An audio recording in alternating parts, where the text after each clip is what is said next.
What's your best the tables have turned moment? My grandfather's farm was 100 acres of rock and dust in West Texas. To everyone else, it was worthless. To me, it was home. When he passed, he left it to me in his will. But my uncle, a man who could sell sand in the desert, saw an opportunity. He swooped in with a stack of confusing legal documents, talking about estate taxes and protecting the family legacy. He convinced me to sign the farm over to him for a token amount, promising to manage it for me. He paid me $10,000 for land I later found out was worth a fortune. I was young and grieving, and I trusted him. A month later, he sold the mineral rights to a fracking company for a massive profit. He'd known all along. The betrayal was one thing, but his gloating was what broke me. He bought a new truck, a new boat, and took every opportunity to tell me how I lacked the foresight for business. He thought he'd won. What he didn't know was that my geology degree wasn't just a piece of paper. I knew that land better than anyone. I knew the shale formations, the water tables, the seismic lines, and I knew the real prize wasn't the fracking rights he'd sold off so cheaply. My grandfather had always talked about a glint in the rocks on the Western Ridge.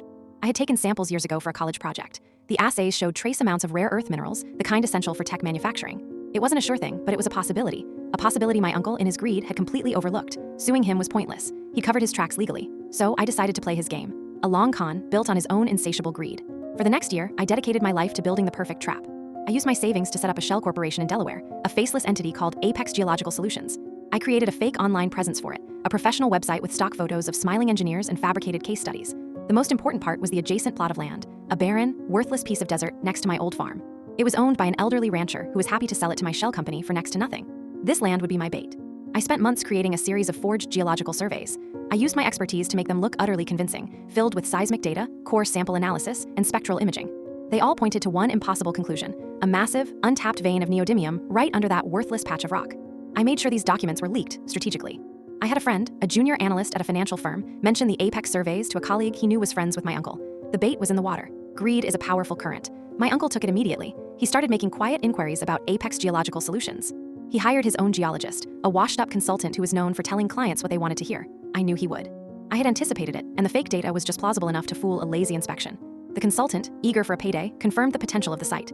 That's all my uncle needed to hear. He became obsessed. He saw this as his chance to become a true titan, a mineral baron. He started liquidating his assets, selling the boat, the truck, everything he had bought with the money he'd stolen from me. He poured it all into raising the capital to buy the land from Apex.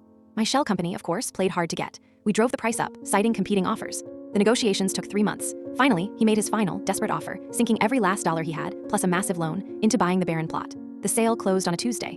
I was sitting on the porch of my small rental apartment when the wire transfer confirmation came through. He had just paid my shell company $3 million for a patch of worthless dirt.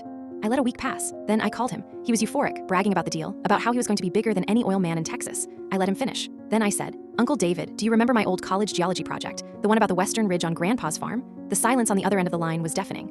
I didn't have to explain anymore. He knew. I never saw him again, but the bank now owns his half-built